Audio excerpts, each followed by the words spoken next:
Story 1. The Smile at the Window. I will never forget that night.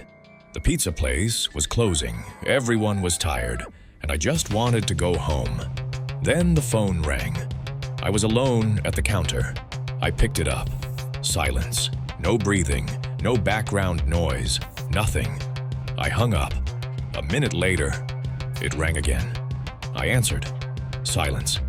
Just as I was about to hang up, I heard it. A weak, cold, trembling voice. An old woman. I'd like a regular pie delivered. Inside, I was frustrated, angry, exhausted, but I stayed polite. I told my boss. He said I had to take it. I didn't want to. But then I thought, old customers usually tip well. So I grabbed the address. She hung up before I could even say goodbye. That should have been my first warning. Around 10 p.m., I drove 7 miles to the quiet side of town. The streets were empty. The house was small. 1 floor. No lights on. I rang the bell. Nothing. I rang again. Still nothing. Then, I felt it. That feeling of being watched. I turned my head, and there she was. Not a warm smile. Not a sweet old lady. Not a warm smile. Not a sweet old lady smile. It was wide. Unnatural. A smile that didn't reach her eyes. My entire body went cold. I backed away slowly and got into my car. I put the pizza on the passenger seat and texted my boss. I started the engine. Before driving off, I looked to my right, and my heart stopped. She was standing right outside my passenger window. That same smile, that same dead stare. I didn't think. I slammed the gas and drove without looking back. After that night, my boss never sent me on a late delivery again. Story 2. Come over here. I was still in high school when this happened. Last delivery of the shift, sun setting.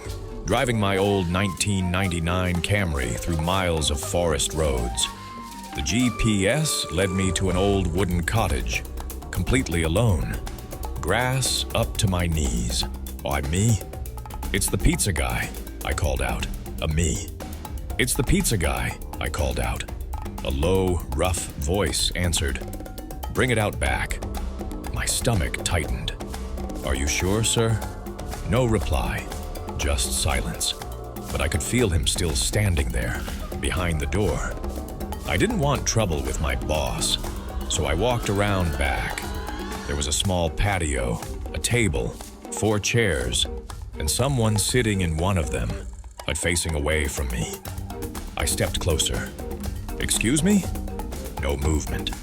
Excuse me, I said louder. Then I heard it, behind me. Over here. I turned. A man was peeking around the corner of the house, smiling, but it wasn't normal. It was wild, unstable. Come over here, he said. I want to show you something. Every survival instinct in my body screamed. I ran. I didn't care about the pizza. I didn't care about my job. I got in my car and sped off. As police later told me something that still chills me. No one had lived in that house for a long time. I quit a few days later. And sometimes, I still wonder who was sitting in that chair. Story 3. The man in my back seat. Late night, fog everywhere, driving through a dark forest shortcut in the Poconos. Suddenly, someone jumped out in front of my car. I slammed the brakes, too late. The impact made my stomach drop. I got out. A man in a black hoodie lay motionless near my tire. I was shaking. Then I heard it. A scream from the woods.